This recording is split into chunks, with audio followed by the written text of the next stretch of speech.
नाशिक जिल्ह्यातील अवैध व्यवसायांचे समूळ उच्चाटन आणि सराईत गुन्हेगारींवर आळा बसावा यासाठी पोलिसांनी गतिमान मोहीम छेडली असून याच पार्श्वभूमीवर स्थानिक गुन्हे शाखेचे वरिष्ठ पोलीस निरीक्षक रवींद्र मगर यांच्या पथकाने दिंडोरी तालुक्यात मोठी कारवाई केली आहे। अत्यंत गोपनीय मिळालेल्या माहितीनुसार तिल्लोळी पाडा पोस्ट कोचरगाव परिसरात एक इसम अवैधरित्या अंमली पदार्थ गांजा विक्री करत असल्याचे पथकाला कळले। तात्काळ सापळा रचत पोलिसांनी धाड टाकली आणि चंदर नामदेव भरसट राहणार तिल्लोळी पोस्ट कोचरगाव तालुका दिंडोरी जिल्हा नाशिक यास रंगे हात पकडले।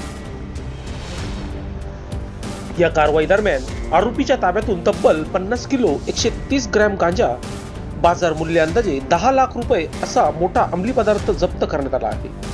हा इसम कोणताही परवाना नसताना मानवी मनावर दुष्परिणाम करणारा हा अंमली पदार्थ साठवून विक्री करत असल्याचे पोलिसांनी सांगितले।